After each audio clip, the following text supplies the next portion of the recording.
Muy bien, esta es una primera historia original de Tales, y honestamente, esta tomó un giro que no esperaba. Muy bien, entremos en ello. Mis padres dijeron, terminamos de criar tu error.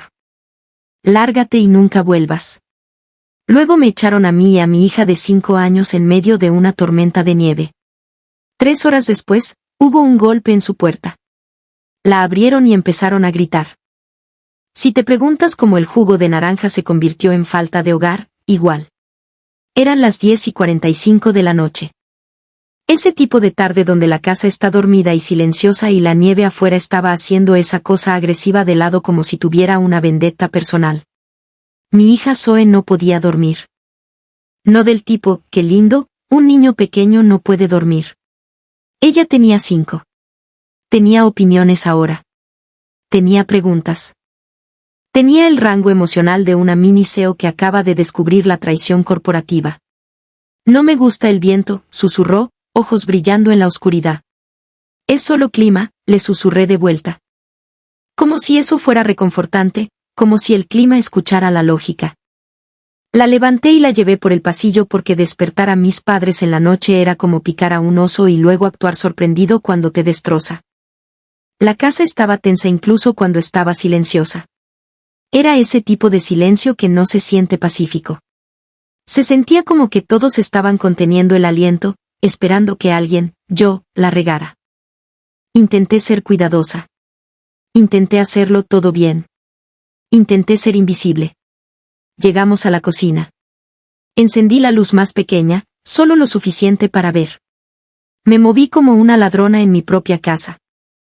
Le serví a Zoe un vasito de jugo de naranja porque era lo único que normalmente la calmaba. Se sentía como una solución pequeña e inofensiva. Luces encendidas igual a problema. Pasos en las escaleras. Una puerta abriéndose arriba.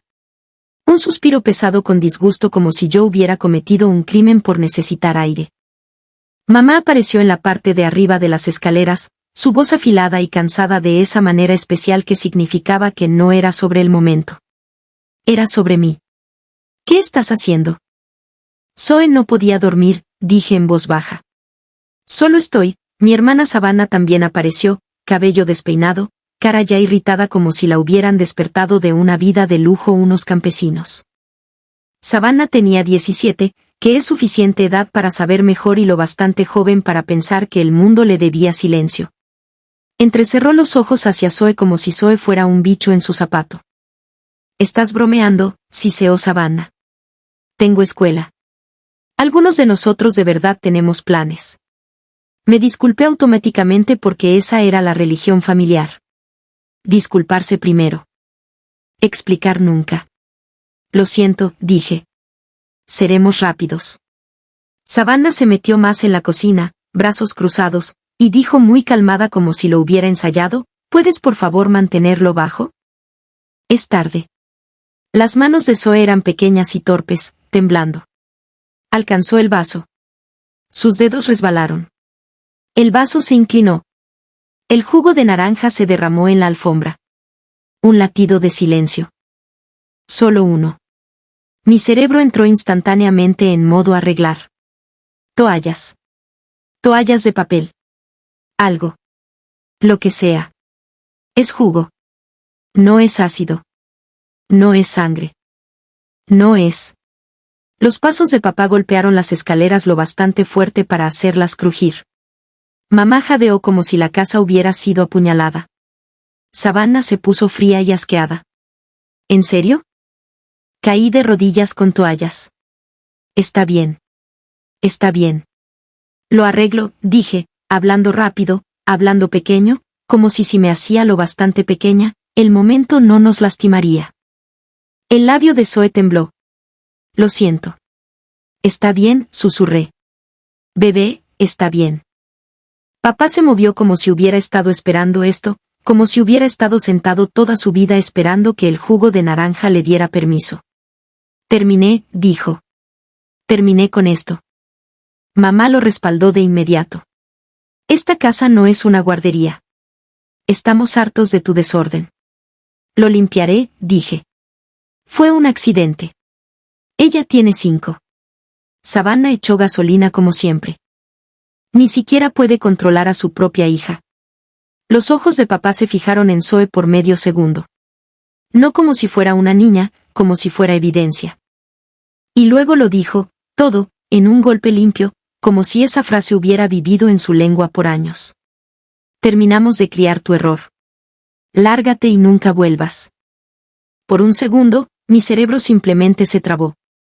¿Por qué? ¿Qué haces con eso? ¿Qué haces cuando alguien dice que tu hija es un error? Como si fuera un hecho, como si fuera una mancha. Los miré desde el piso, toallas en mis manos, jugo de naranja empapando la alfombra como una escena del crimen. Papá, mi voz sonó lejos. Está nevando. Es una tormenta a donde se supone que. No me importa, dijo. Mamá ni me miró. Miró la alfombra como si la alfombra fuera la víctima. Seguí pensando, no lo dicen en serio. Se les va a pasar. En cualquier momento alguien va a detener esto. En cualquier momento mamá va a suspirar y decir, bien, solo esta noche. En cualquier momento papá va a entrar en razón. Nadie lo detuvo. Papá agarró bolsas como si hubiera practicado esto en su cabeza, como si hubiera una lista y por fin la hubiera podido usar. Mamá arrancó el abrigo de Zoe de un gancho y me lo empujó como evidencia. Mientras papá me empujaba una bolsa, torció la llave de la casa de mi llavero. La apretó en su puño y dijo, estas ya no son tuyas.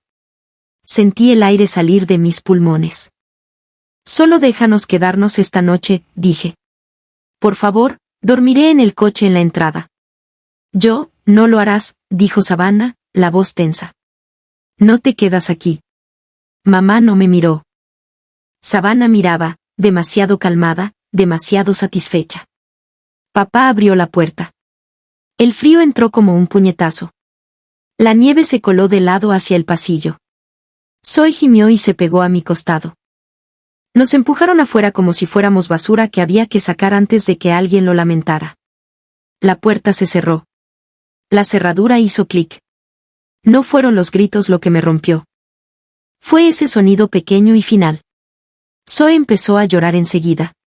Sollozos temblorosos de todo el cuerpo. Miró la mancha naranja en su manga y susurró, lo siento. Es mi culpa. Me agaché, limpiándole las mejillas con mis pulgares, intentando no derrumbarme ahí mismo en el porche. No, le dije. No, nunca es tu culpa, ¿me oyes? Nunca. Dentro de mi cabeza, el pánico gritaba, no tengo plan. No tengo a nadie. Tengo una hija. La luz del porche nos iluminaba como si estuviéramos en un escenario. Arrastré las bolsas a mi coche barato, mi única pequeña pieza de independencia, y abroché a Zoe en el asiento. Me temblaban tanto las manos que fallé el broche. Batería del teléfono baja, cuenta bancaria básicamente una broma. El tipo de dinero que desaparece en cuanto lo miras. Busqué en mi cabeza nombres a quienes llamar. Era tarde, tormenta. Todo el mundo que conocía tenía hogares calientes que no querían complicar. Así que encendí el coche porque quedarme quieta se sentía como morir. Apunté al lugar más cercano que significara luces y calor, motel barato, cafetería 24 horas, cualquier lugar que no hiciera preguntas y no nos echara por estar demasiado tristes. La carretera estaba resbaladiza. La nieve caía fuerte. Los limpiaparabrisas peleaban una batalla perdida. Zoe moqueó en el asiento trasero. ¿A dónde vamos? Respondí demasiado alegre. Porque las madres mienten para evitar que el mundo colapse. Una aventura, dije. Ella no se rió. Yo estaba tan enfocada en mantener el coche recto que no vi los otros faros hasta. Un cruce. Hielo. Un borrón. Otro coche se deslizó. El impacto pegó lo bastante fuerte para robarme el aire de los pulmones. Zoe gritó. Un sonido agudo. Y luego se rompió en sollozos. El mundo se redujo a una sola cosa, ella. Me giré, manos temblando, escaneando su cara, sus brazos, sus piernas. Háblame, bebé, dije, forzando mi voz a estar firme. Mírame, ¿estás herida? ¿Dónde te duele? Sacudió la cabeza fuerte, llorando. Estoy asustada. Volví a revisar de todos modos, mejillas, manos, abrigo. Sin sangre, nada obvio, solo miedo. Fuerte y real. Una mujer se acercó a través de la nieve, firme, controlada, sin pánico. Miró en mi asiento trasero, vio la cara de Zoe llena de lágrimas, vio las bolsas, vio el cuadro completo. No me gritó. No me acusó. Ni siquiera parecía enojada. Preguntó en voz baja, ¿por qué estás afuera con una niña de 5 años en este clima? Intenté mentir, y luego no pude. Nos echaron, me oí decir. Esta noche. Su cara cambió como si la frase la hubiera abofeteado. ¿Cómo te llamas?, preguntó. Clara, dije. Sus ojos saltaron a mi cara como si me estuviera comparando con un recuerdo que no quería que fuera correcto. Luego dijo muy bajito, como si hablara consigo misma, Clara Walker. Me congelé. No te he visto desde, se detuvo. ¿Desde qué? Tú estabas en mí, se detuvo otra vez. ¿A dónde fuiste? Como sabía mi apellido. Aprendí temprano que mi papel en la casa no era hija. Era amortiguador. Savannah lloraba. Mis padres consolaban. Yo lograba cosas. Mis padres asentían y seguían. Si Savannah estaba molesta, el universo se detenía. Si yo estaba molesta, me decían que fuera madura. Aprendí a encogerme porque ocupar espacio siempre me costaba.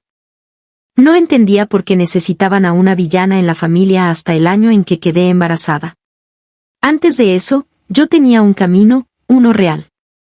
En segundo año, entré a un programa selectivo de mentoría de investigación para estudiantes de secundaria de alto rendimiento, Future Scholars, en la Universidad Estatal. No era un programa de, siéntate en una clase y aplaude educadamente. Era trabajo real. Cada sábado, un grupo pequeño nos reuníamos en el campus y trabajábamos en un proyecto. Recolección de datos, presentaciones, informes, todo esto podría ser tu vida algún día. Y dentro de eso estaba la parte que me hacía sentir como una persona con futuro, una reunión semanal 1 a 1 con un mentor. 15 minutos que se sentían como oxígeno.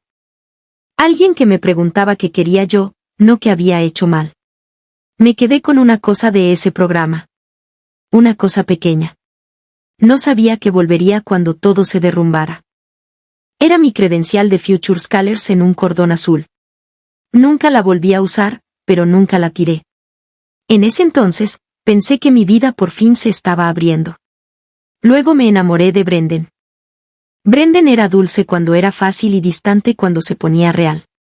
Me hizo sentir elegida después de vivir en una casa donde yo era mayormente tolerada.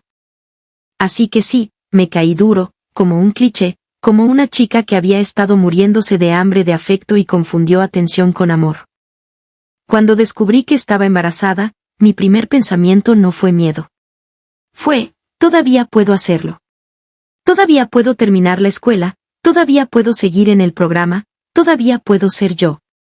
Yo tenía 15 en ese momento. Brendan tenía 17. Prometió que estaría ahí, y luego dejó de responder. Después supe que se mudó para la Universidad a Europa. No he sabido mucho de él desde entonces. Pensé que lo más difícil sería decírselo a mis padres. Me equivoqué. Se los dije en la cocina, manos temblando tanto que apenas podía sacar las palabras. Hubo una pausa, lo suficientemente larga para que la esperanza parpadeara. Luego la cara de mi madre cambió primero. No ira, asco. Mi padre no preguntó si yo estaba bien. Preguntó quién lo sabía. Ellos no dijeron, ¿cómo podemos ayudar? Dijeron cosas como, ¿sabes lo que la gente va a pensar? Nos avergonzaste. Tiraste tu futuro. Savannah miraba como si fuera entretenimiento. Como si esto probara algo que ella siempre había creído sobre mí. Yo esperaba castigo. No esperaba borrado. Decidieron que yo no volvería a la escuela por un tiempo. Luego se volvió educación en casa. Luego se volvió, no vas a volver para nada. Dijeron que era para evitar chismes. Para mantener a la familia respetada, para no pasear mi vergüenza, como si mi cuerpo fuera un cartel y mi bebé fuera un escándalo. Me presionaron para dejar el programa de mentoría inmediatamente. No más sábados, no más reuniones, no más futuro. Intenté pelearlo. Intenté negociar. Intenté. Solo déjenme terminar el semestre. Mi padre dijo algo como, si no fuiste lo bastante inteligente para evitar quedar embarazada, no eres lo bastante inteligente para la universidad. Y eso fue todo. El programa siguió sin mí. Dejé de aparecer. Dejé de contestar llamadas. Lo peor es que ni siquiera pude despedirme. Zoe nació y yo la amé tan ferozmente que me asustó. Pero en esa casa, el amor no te protegía. Solo les daba otro blanco. Mis padres trataban a Zoe como ruido, desorden, inconveniencia. Nunca completamente crueles en público, siempre crueles en privado. Savannah tuvo una vida adolescente normal. Pijamadas, escuela, amigos. Yo tuve agotamiento y recordatorios de que yo les debía a mis padres por dejarme quedarme. Le prometí a mi hija que nunca fue un error. Y luego, 5 años después, derramó jugo de naranja. De vuelta en el coche, mi boca seguía abierta con una pregunta que no podía hacer. La voz de Zoe salió pequeña detrás de mí, mami, vamos a casa. Mis manos se cerraron sobre el volante como si eso pudiera arreglar algo.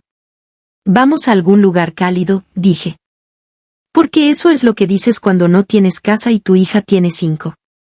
Afuera de mi ventana, la mujer no se veía enojada. Se veía alerta, como si ya estuviera escaneando la siguiente cosa que podía salir mal. Se inclinó lo suficiente para que Zoe pudiera ver su cara. Sus ojos recorrieron a Zoe, cinturón, mejillas, manos, rápido, revisando, sin quedarse. Y me miró. ¿Está herida? No, dije demasiado rápido. No creo. Solo está asustada. Zoe hizo un sonido pequeño y roto que lo confirmó. La mujer asintió una vez. Ok. Mi corazón todavía estaba intentando salirse del pecho. La nieve siseaba contra el vidrio. Lo siento, solté. No la vi. Ella me cortó como si ya hubiera escuchado pánico antes. Es un parachoques, dijo. No te preocupes por eso. La miré fijo. La mayoría de la gente se preocupa por parachoques. Feudos enteros de vecindarios han empezado por menos. Yo le pegué, dije, porque mi cerebro necesitaba que la realidad fuera reconocida. Necesitaba que alguien se enojara para que el mundo tuviera sentido. Tú calculaste mal en una tormenta, corrigió. Eso pasa. Luego, como si cambiara de canal, ¿cuántos años tiene? 5. Su expresión se tensó. No hacia mí. No hacia el golpe. Hacia el 5. Miró de nuevo a Zoe. Hola, cariño, ¿cómo te llamas? Zoe dudó y me miró como pidiendo permiso para hablar. Zoe, dije por ella. Se llama Zoe. La mujer asintió. Hola, Zoe. Yo soy Simona. Luego me miró otra vez. Clara, ¿a dónde ibas? A un motel, dije, y sonó patético en cuanto salió. ¿Y después? Preguntó. Se me cerró la garganta. No sé. Ella no me juzgó.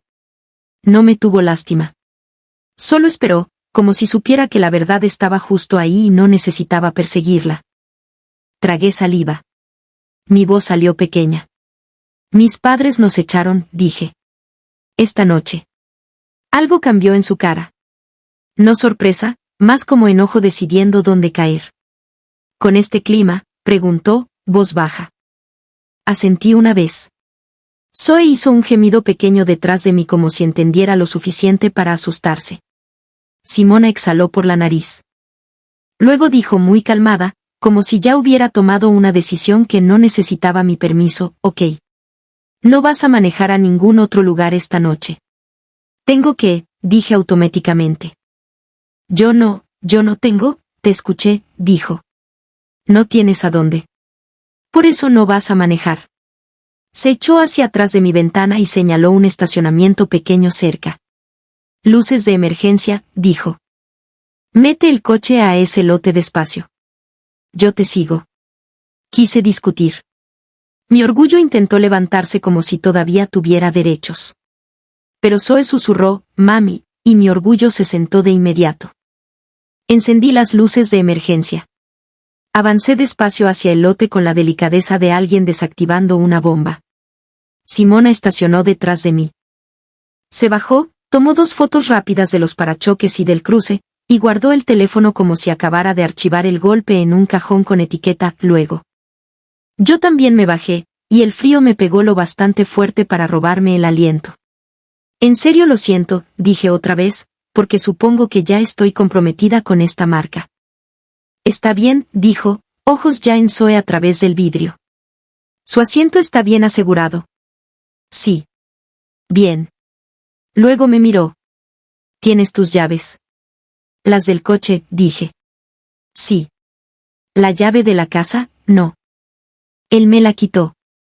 Su mandíbula se tensó apenas. Ok. No dijo más. Caminó a su puerta trasera, la abrió y sacó una manta. No como un gesto dramático, solo práctico, como si la tuviera porque la vida pasa. Extendió la manta en el asiento trasero y abrió la puerta. Hey, dijo suave. Ven a sentarte aquí. Vamos a entrar en calor. Zoe la miró, luego buscó mi cara. Yo asentí. ¿Está bien, bebé? Zoe se subió, abrazando su abrigo, y su respiración por fin se desaceleró. Yo agarré nuestras bolsas del coche. Mis dedos fallaban el cierre. Se me cayó una bolsa porque, claro. Simona la levantó y me la pasó sin hacerlo un momento. Cierra tu coche, dijo. Lo hice. Ese clic se sintió demasiado pequeño para la noche que estábamos viviendo. Luego me senté en el asiento delantero del coche de Simona, el corazón todavía intentando subirse a mi garganta. Mientras manejábamos, mi cerebro intentaba alcanzarnos. Por fin recordó lo que ella había dicho en el choque. Bajito. Exacto. Walker. No pregunté. Zoe iba justo detrás escuchando. Y yo no podía arriesgarme a que la respuesta fuera algo que ella cargara. Simona manejó en silencio calmado un minuto, luego preguntó, ¿tienes amigos a quienes puedas llamar? Miré el tablero. No. Sin explicación, sin excusas. Solo no. Ella asintió una vez. Ok. Esa palabra cayó como una puerta abriéndose. Ok, como si fuera un hecho, no un fracaso. Llegamos a una casa modesta con luces cálidas. Nada llamativo, nada frío, solo estable. Adentro, el calor nos envolvió tan de repente que me ardieron los ojos. Zoe se aflojó bajo la manta en cuanto la puerta se cerró, como si su cuerpo hubiera estado sosteniéndose con puro miedo. Simona desapareció 30 segundos y volvió con calcetines gruesos y una taza de chocolate caliente que olía a que de verdad alguien se esforzó. Zoe parpadeó hacia ella. ¿Eres buena? Preguntó, porque los niños de 5 no tienen filtro. Simona se detuvo como si eligiera las palabras con cuidado. Estoy intentando, dijo. Eso está bien. Zoe me miró. Yo asentí, la garganta apretada. Sí, bebé. Simona se giró hacia mí. Siéntate. Me senté en el borde del sofá, todavía con el abrigo, todavía preparada para los gritos que nunca llegaron. La casa era silenciosa. Lámparas suaves, libros, una pila ordenada de correo, un abrigo en un gancho, ese tipo de silencio que no se siente como trampa. Mis manos no dejaban de temblar, así que abrí mi bolsa solo para darles algo que hacer. Y el cordón azul de Future Scaler se asomó. Se me calentó la cara. Por supuesto.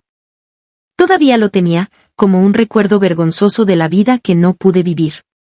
Lo empujé hacia abajo rápido, como si esconderlo escondiera el hecho de que yo solía ser alguien con un plan. Los ojos de Simona se fueron hacia él de todos modos. No dijo nada, pero se quedó quieta, solo un latido. Luego se paró en la luz del marco de la cocina, y mi cerebro por fin hizo lo que debió hacer antes. Su postura. Su voz. La forma en que me miraba como si yo importara. Se me cayó el estómago. No, susurré. Su expresión se suavizó. Soy yo, dijo bajito. La doctora Carr. El cuarto se inclinó. Doctora Simona Carr, mi mentora de hace 5 años. La adulta que me miró como si yo tuviera un futuro y no un defecto. Zoe bostezó y se deslizó de lado contra el cojín, demasiado cansada para notar que mi cerebro se estaba incendiando. La doctora Carmen tuvo la voz baja. ¿A dónde fuiste? Intenté hacerlo pequeño. La vida pasó. Ella esperó. No presión. Espacio. Y la verdad salió en pedazos ásperos, embarazada a los 15, sacada de la escuela, educación en casa, sin diploma, sin programa, sin despedida, años atrapada.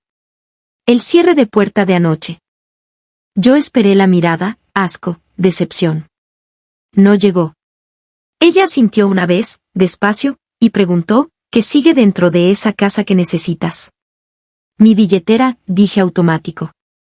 Los papeles de la escuela de Zoe, me detuve porque mi cerebro por fin alcanzó el punto. Mi EpiPen, dije. Alergia a mariscos. Intenté quitarle importancia, como si no fuera gran cosa, como si yo no estuviera a una contaminación cruzada de una pesadilla. La doctora Carr no me dejó. No, dijo bajito y absoluto. No vamos a apostar con eso. No voy a volver ahí. Claro que no, dijo. Vamos a sacar lo que necesitas. Me deslizó una libreta. Esenciales ahora. Mi pluma se movió. EpiPen. Billetera. Papeles de Zoe. Cualquier cosa con nuestros nombres. La doctora Carr llamó a la línea no emergencia.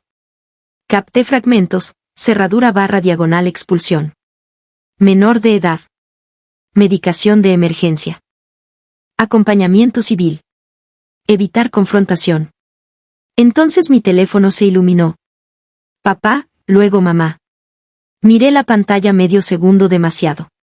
La doctora Carr se quedó cerca, callada. Contesté, ¿hola?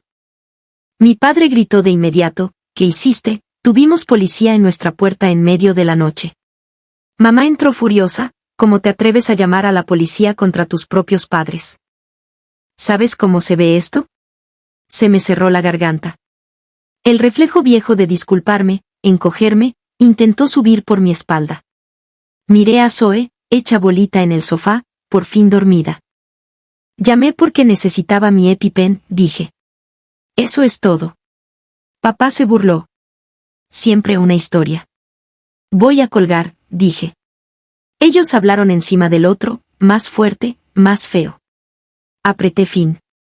Clic. Más tarde, un oficial trajo los esenciales, mi EpiPen, mi billetera, los formularios de Zoe, y tomó una declaración breve. ¿Qué pasó? ¿Estamos a salvo? ¿Zoe está a salvo? Cuando la puerta se cerró otra vez, el silencio por fin se sintió distinto. No el silencio antes del castigo, el silencio después de sobrevivir. La doctora Carr no me elogió, no me sermoneó. Solo preguntó, ¿tienes hambre?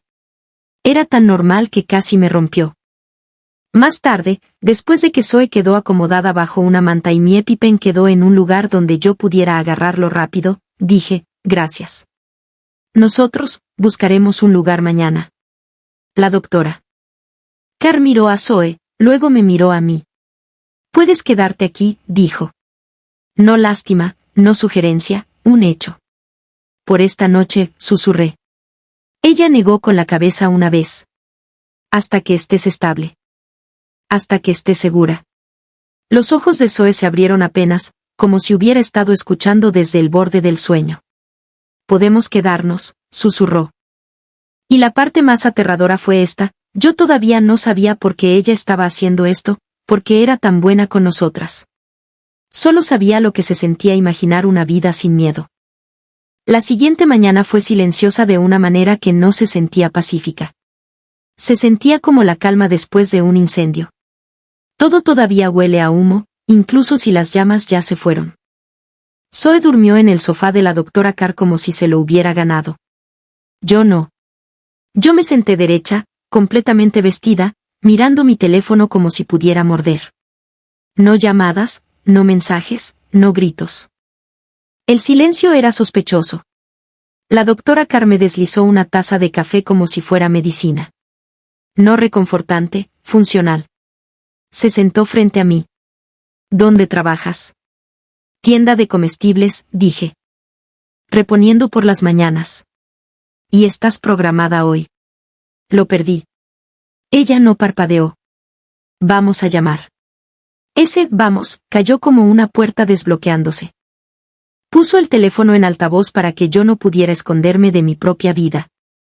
Yo expliqué, clima, accidente, emergencia. ¿Puedo ir mañana? Mi jefa refunfuñó, pero el turno siguió siendo mío.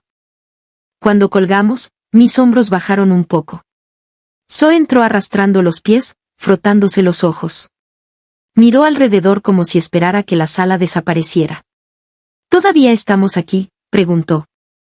Sí, bebé. Le besé la frente. Todavía estamos aquí. Zoe asintió. Luego, ellos todavía están enojados. Casi dije la verdad, que mis padres no tenían modo enojados. Tenían modo decepción permanente. En vez de eso dije, estamos seguras. Zoe aceptó eso como los niños aceptan cosas, como si la seguridad fuera un hecho que puedes agarrar. Después de dejar a Zoe en la escuela, regresé y me quedé en la cocina de la doctora Carr como una persona esperando que le griten. Ella me miró. No tienes que poner esa cara aquí. ¿Qué cara? La que dice que estás preparándote. Me reí una vez. Salió áspero. Vieja costumbre. Ella sintió como si entendiera muy bien las viejas costumbres. Luego dijo, como un hecho, nunca terminaste la escuela. Se me tensó el estómago. No. ¿GED? Preguntó. No. Ella no preguntó por qué. No dio un sermón. Solo me miró y dijo, ¿quieres terminar? La pregunta me pegó como una bofetada porque yo había pasado años creyendo que ya no me dejaban querer cosas. Trabajo, dije automáticamente. Zoe, ella está en la escuela de Zoe está, dijo la doctora Carr. Y tú eres inteligente. Eso fue. Yo empecé hace 5 años, dije. Ella terminó por mí, no hace 50. Odié que tuviera razón. Me empujó una libreta. No una frase motivacional. Un plan. 2 horas por noche, dijo. 4 noches por semana. Empezamos pequeño. No negociamos con la vergüenza. Miré la libreta como si fuera a explotar. ¿Y si fracaso?, pregunté. Entonces lo tomas otra vez, dijo, como si la gravedad fuera opcional. Ese fue el momento en que dejó de sentirse acogedor. Se sintió como rebelión. No rebelión dramática. Rebelión silenciosa. La que se ve como una mujer adulta abriendo un libro de matemáticas y negándose a creer la voz que dice que ya es demasiado tarde. Mi horario se volvió ridículo a propósito. Trabajo temprano, dejar a Zoe en la escuela, estudiar en la mesa de la doctora Carr mientras Zoe coloreaba a mi lado. Cena, baño, la hora de dormir de Zoe. Luego otra hora con un libro que me habían dicho que no merecía. Algunas noches quería dejarlo, no porque fuera difícil, sino porque me hacía enojar. Enojada de que mis padres me robaran la educación y lo llamaran disciplina. Enojada de que yo tuviera que reconstruir lo que debió ser mío la primera vez. La primera vez que pasé un examen de práctica del GED, Zoe celebró como si yo hubiera ganado un campeonato. Mamá es inteligente, anunció. Yo resoplé. Mamá es terca. Cuando pasé el examen real, lloré en mi coche en un estacionamiento como una persona con excelente regulación emocional. Zoe preguntó por qué estaba llorando y yo le dije, feliz. Y ella dijo, oh. Como si llorar de felicidad fuera normal. Luego colegio comunitario, porque la matrícula no le importa a las historias inspiradoras. Mantuve mi trabajo. Tomé clases cuando pude. Aprendí a vivir en el espacio entre, no hay suficiente tiempo, y, hazlo de todos modos. La doctora Carr no me rescató con discursos. Se presentó con logística. Un aventón cuando mi coche no arrancaba. Cuidar a Zoe cuando Zoe se enfermó y yo tenía un examen. Un correo calmado cuando un profesor actuó como si las adaptaciones fueran un fallo moral. Yo no me volví valiente. Me volví practicada. Luego me transferí de regreso a la universidad estatal. Caminar en el campus se sintió como entrar a una línea de tiempo alterna, una donde no me habían borrado. Y ahí, en un día cualquiera, vi el edificio donde Future Scholars se reunía. El estómago me dio un vuelco tan fuerte que se sintió como si el pasado tuviera manos. La doctora Carr no dijo nada. Solo caminó a mi lado. La vida de estudiante y mamá en el campus era brutal. Todo el mundo actuaba como si pudieras ser una estudiante perfecta si solo administrabas tu tiempo. Como si administrar el tiempo incluyera materializar cuidado infantil de la nada. Conocí otras mamás estudiantes en pánico silencioso. Siempre pidiendo perdón, siempre a una emergencia de dejarlo todo. Así que empecé a ayudar. Pequeño al principio, un chat grupal, apuntes compartidos, intercambios de cuidado de niños, una lista de ¿a quién llamas a medianoche? La doctora Carr vio cómo crecía y una noche me deslizó un sobre por la mesa. Oportunidad de financiamiento, dijo. Escribe una propuesta.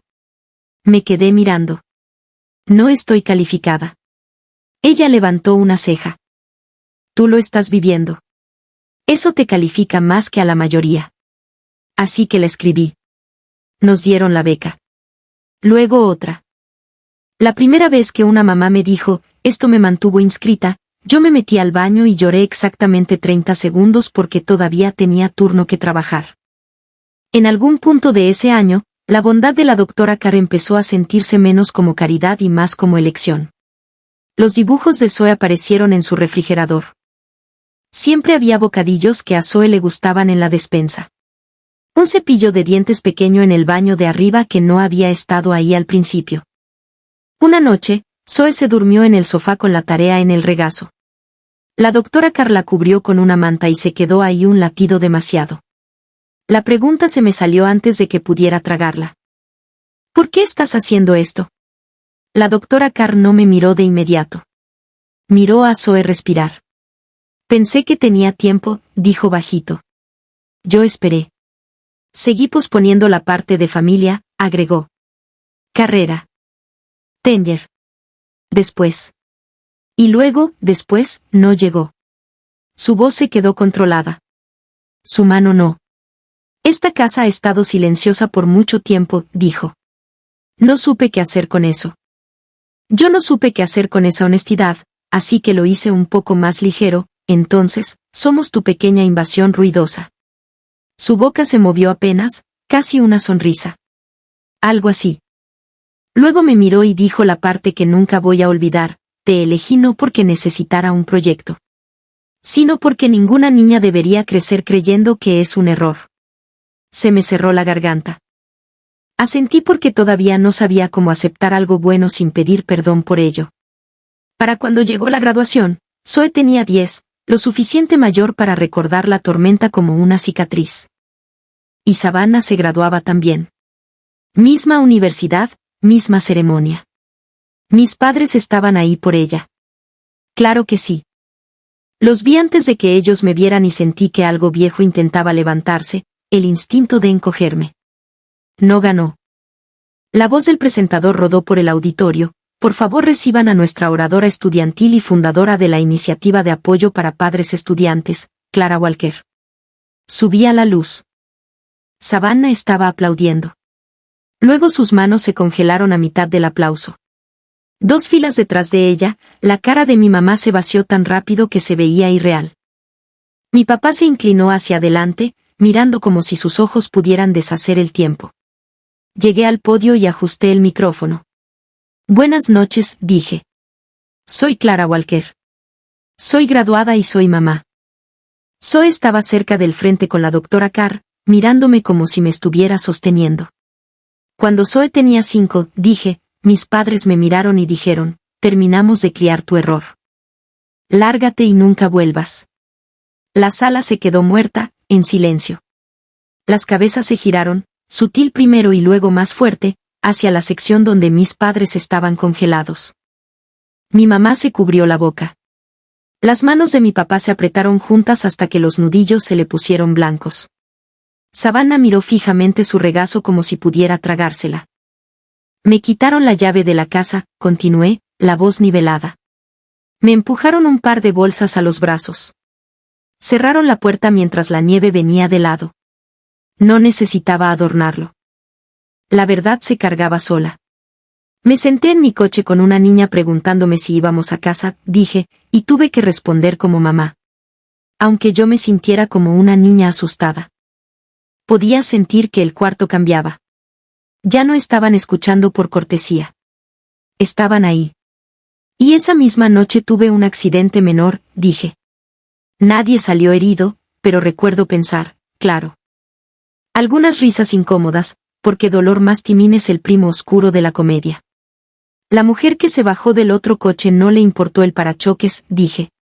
Me hizo una pregunta, ¿a dónde vas? Hice una pausa. Dije, no lo sé. Silencio, pesado, real. Ella nos llevó a su casa, dije. Nos dio un hogar. Me giré hacia la primera fila. Esa mujer es la doctora Simona Carr. El aplauso pegó rápido. La doctora Carr no se paró. Solo asintió una vez, los ojos brillantes. Por eso existe esta iniciativa, dije. Porque ser inteligente no importa si no tienes cuidado infantil. La ambición no importa si un solo día de enfermedad puede sacarte de la escuela. Y nadie debería tener que elegir entre alimentar a su hijo y terminar un título. Dejé que cayera. Si alguien alguna vez te llamó un error, terminé, la voz firme, estaba equivocado. Me aparté del micrófono. El aplauso subió, más fuerte ahora, ya no educado. Mi mamá estaba llorando abiertamente. Mi papá miraba fijo hacia adelante como si el piso se hubiera movido. Savannah todavía no podía levantar las manos para aplaudir. Por primera vez en mi vida, ellos no pudieron controlar la historia. Después, me buscaron. Claro que sí. Lágrimas. Disculpas. La necesidad desesperada y repentina de reescribir la historia en algo más suave. Yo no levanté la voz. Los perdono, les dije, porque no quería veneno en mi cuerpo para siempre. Pero no voy a volver. Intentaron. La familia es la familia. Yo miré a Zoe, luego a la doctora Carr. No, dije bajito. La familia es quien se presenta. Y me fui. No enojada, no triunfante, solo, terminada. Porque mi vida ya no era un castigo. Era mía. A todo el mundo le encanta decir, pero son tus padres. Hasta que son ellos los que están siendo echados en una tormenta de nieve. Los perdoné. Solo que no les devolví acceso a mi vida. Reconectar o cero contacto. ¿Qué elegirías tú? Comenta abajo y suscríbete si quieres.